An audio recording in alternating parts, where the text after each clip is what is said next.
Bonjour, voici la première vidéo broder des mots. Quand j'ai proposé ce thème sur Instagram et sur YouTube, on m'a demandé des astuces pour que les contours soient nets, pour faire des petites lettres bien régulières. Donc ici, dans cette vidéo, je vais te montrer 3 points accessibles aux débutants et quelques astuces simples pour obtenir un résultat net, même sur de petites lettres. La première chose à faire, c'est d'écrire les mots sur la toile. Alors là, ici, j'utilise des crayons friction. Ce sont des crayons effaçables à la chaleur qu'on peut trouver dans les supermarchés, dans les papeteries. Alors là, vous avez deux possibilités. Soit vous écrivez directement sur la toile si vous trouvez que vous avez une belle écriture. Ou alors, la deuxième possibilité, c'est d'écrire l'ordinateur avec une police d'écriture chouette, des petits mots, et ensuite, vous les décalquez sur votre toile. Le premier point qu'on va apprendre à faire ou revoir, c'est du point arrière. Alors, pour que ce point arrière soit réussi, je vais te donner deux astuces. Ce qu'on veut, ce qui rend bien, c'est la régularité. Donc, là, par exemple, j'ai tracé des petits repères sur ma lettre pour que les points soient réguliers. Après, quand on est un peu plus expérimenté, ça vient plus facilement. Je sors. Alors là, j'ai pris 2 brins de moulinet. Je vais faire revenir en arrière sur le trait. Puis, je repique dans le repère suivant. Je ne tire pas trop sur mon fil. Et ensuite, je vais revenir piquer dans le trou précédent.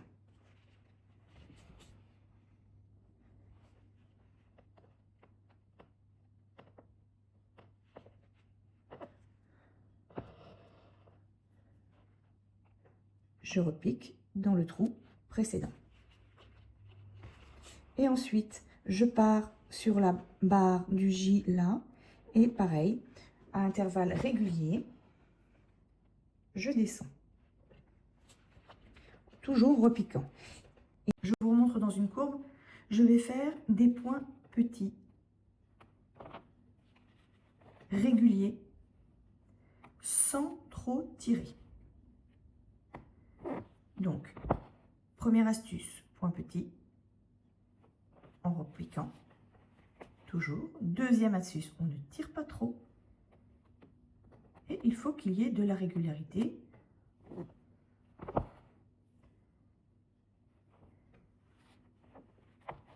Dans les points.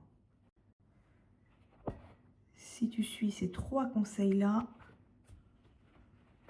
ça devrait le faire. Il faut toujours rester sur le tracé du motif. La broderie est terminée. Pour ce mot-là, je vais te montrer une astuce qui va permettre de mettre tout le monde d'accord. C'est-à-dire que ça va réaligner au cas où le point arrière ne te satisferait pas. On va surjeter ce point arrière. Donc, on va faire du point arrière surjeté. Je vais, avec une autre couleur, passer de boucle en boucle par le chat, pour ne pas accrocher le fil, dans chacun des points dessous. Alors ça, c'est très satisfaisant à faire. Et ça va venir réaligner tous les points, donner une espèce d'impression de petits cordonnets appliqués sur la toile.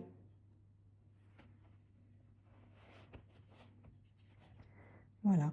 Et tu peux faire ça pour toutes les lettres, sur un mot. Il faut quand même que le mot soit assez gros et les points soient assez larges pour pouvoir passer dessous avec l'aiguille. Tout au long du mot, on suit la courbe de l'écriture, comme si on écrivait avec du fil. On surjette.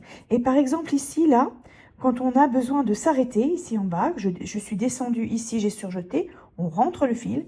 Et ici, on le ressort pour faire l'autre partie du N. Voilà le résultat. Ici, j'ai surjeté le point arrière et ici, je l'ai laissé nature pelle queue.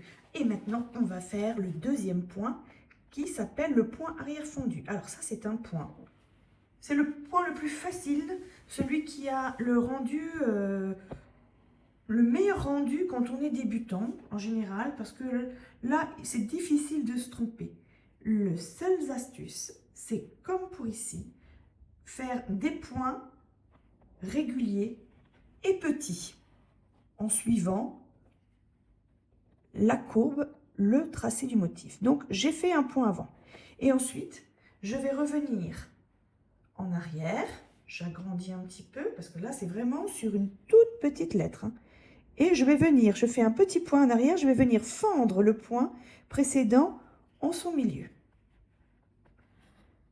Là, comme pour les premières lettres, j'ai pris 2 brins de moulinet et je continue. Je fais un petit point en avant sur le trait et je retourne en arrière et je pique dans le point précédent. Pas à la sortie, c'est vraiment dedans là. Et alors là, je vais faire toute la lettre et tous les mots comme ça.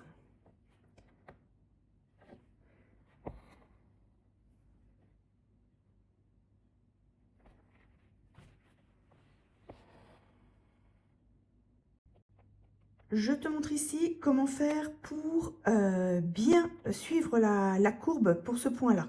Il y a une astuce, une autre, c'est de ramener avec l'aiguille le fil sur la courbe du motif. Là, par exemple, j'ai tiré un peu fort. Je fais exprès, là, je vais agrandir. Donc, le fil est légèrement décalé par rapport au motif. Et bien, sur le point suivant, hop, je vais ramener avec le bout de mon aiguille le fil dans la courbe, sur la courbe, et repiquer dedans.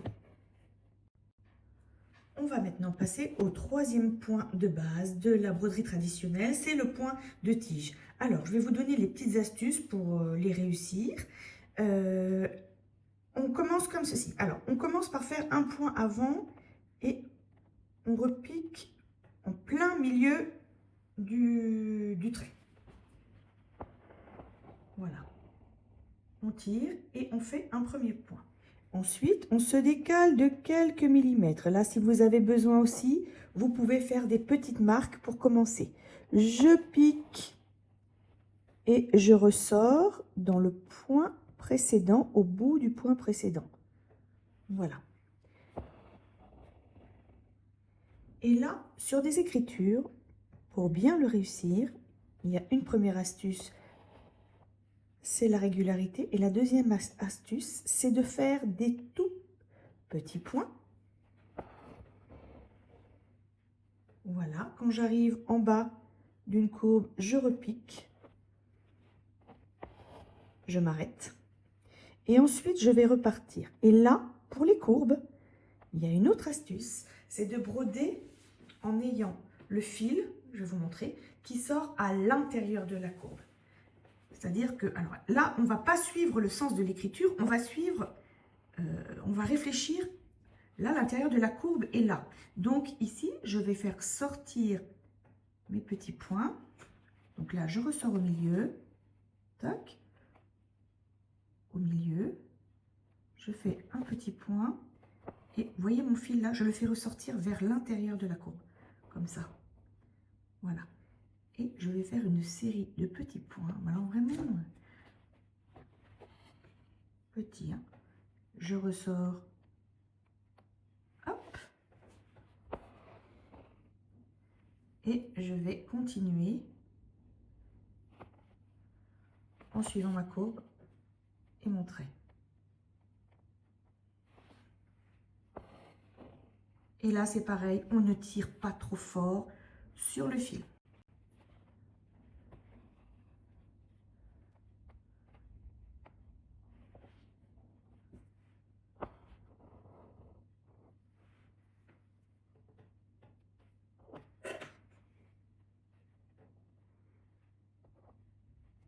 Voilà le résultat. J'ai passé un petit coup de fer sur l'envers pour effacer le crayon. Alors, si tu es débutant et que tu n'as pas réussi du premier coup, ne t'inquiète pas, hein, ça va s'arranger. En appliquant ces petites astuces, en s'entraînant un petit peu, on peut avoir très vite de bons résultats. Je vous dis à très bientôt pour la deuxième vidéo avec des points plus décoratifs sur ces grosses lettres.